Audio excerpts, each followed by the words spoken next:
This is SportsCenter with Elle Duncan and Kevin Nagandi. Welcome into SportsCenter. Coming up, Adrian Wojnarowski standing by with today's breaking news. Details behind the decision on the Celtics' next head coach. And if you saw that wild scene in Philly last night when the umps were checking Max Scherzer. So the Nats and Phillies actually played again today. And Kevin, things got even weirder for a totally different reason. But first, back to Reese Davis for more on a very busy day from Euro 2020. Thank you so much, Reese. Again, we want to say hello and welcome into SportsCenter, or back into it, rather. Woj is standing by. He's got the detailed reasons behind big news out of Boston today, Kevin. And after last night's game, highlights of a crazy afternoon one in Philly filled with tension between the Nationals and Phillies.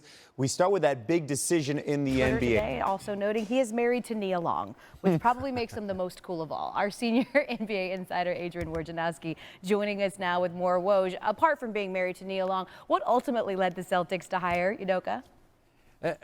Brad Stevens. It's like getting a little FaceTime before the interview. It always helps, right? 6 head coaches now remain, the openings rather, Woj. So which one should we keep an eye on next? Portland is moving down the track. We're standing by with the latest as soon as they do. Thanks for joining us, Woj. Thanks, Elle. And look at that. NBA reporter Malika Andrews is joining us now live from Milwaukee ahead of Game 1. Malika, Bucks were on this stage in the conference finals just a couple of seasons ago. What did they learn from that loss to Toronto that they're hoping to apply here? Well, Giannis Antetokounmpo told me yesterday that it's a balance, right? Because he says he wants to right when the other team was a little bit beat up. They experienced that against the Nets, and now they're dealing with that with the Hawks as well. Because on the other side, the Hawks guard, Bogdan Bogdanovic, listed as questionable with right knee soreness. What have you learned about his status for tonight? Well, he is truly an truly enviable position to be in. You're up in Milwaukee and potentially missing 2 of your starting 5. Malika Andrews with the latest ahead of Game 1 in the Eastern Conference Finals. Kevin? Well, back here on SportsCenter, Game 2 of the Western Conference Finals last night left many speechless. Sorry, Paul George and Clippers fans. Suns wanted to take a 2-0 series lead, but the last minute and 57 seconds of game time took 33 minutes of real time to play. That's insane. It just takes entirely too long. Vince Carter's going to join us in just a second, but the long ending to this greatest dunk of all time, don't at me, he knows it, and so do you, and he's joining us now. So you are, Mr. Carter, our resident dunk expert, and as such, I would like for you to sort of rate the degree of difficulty of what you just saw from Ayton and Jay Crowder last night.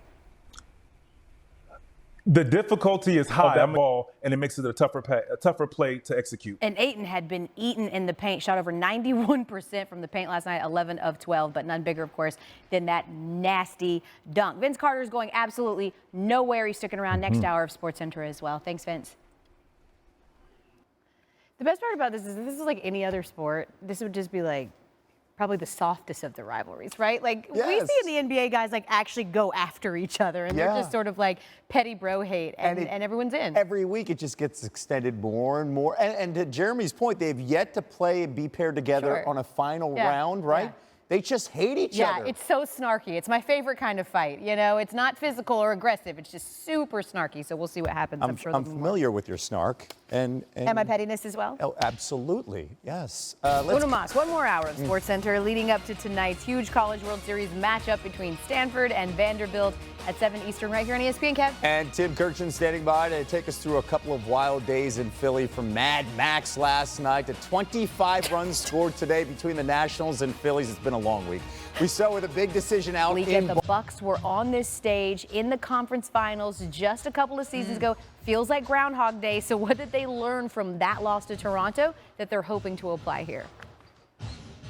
Well, Giannis Antetokounmpo explained to me yesterday. That's all it takes, right? Let's get to the other big story in the NBA today. Adrian Wojnarowski reporting that the Celtics finalizing a deal to hire Nets assistant coach Ime Udoka. This hiring becomes new GM. Doing a little foreshadowing. She mentioned Woj. He will be joining the show for more on Udoka getting the promotion. He will be the Celtics' next head coach. Malika Andrews joining us from Milwaukee ahead of Game 1 in the Eastern Conference Finals.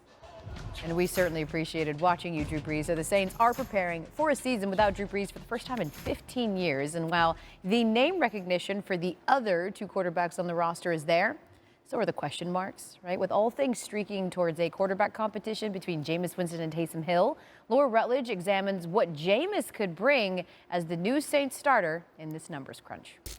Joining us now, the homie, Booger McFarland, young Boog, here to talk a little Jameis. Year 2 in Sean Payton's system, Boog. What do you expect to see from Jameis this upcoming season?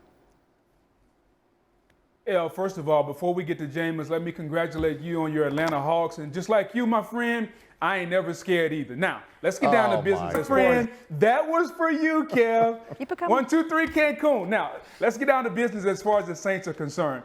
Listen, Jameis Winston and Sean Payton both are invested in each other. Jameis Winston is the best out of each other. Taysom Hill is a gadget player. I mean, like, it just is what it is. Plus, Jameis is out here dropping videos how he's working on not getting rid of the ball. You saw the video, right? The swinging at him. I don't know if that's effective. Yeah, Taysom is a gadget player, kind of like Ben Simmons these days, kind of a gadget guy, you know? Come on. Okay, that is very true. Let's keep it in lines here. And he's like, can you please stop asking me about this? As a former player, how does this affect? But how does this affect the team? Not having your quarterback at workouts and not knowing if you will.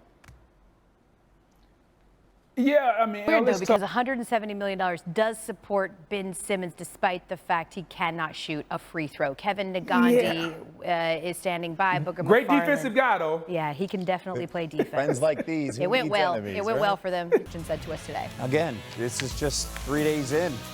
But they've got to figure something out because you just can't keep going to the same well, Joe Girardi. Absolutely. You got the Hawks, right? Yeah, I got the Hawks. You got the... It doesn't matter. I don't want your losery juju all over. Elimination College World game Series is next.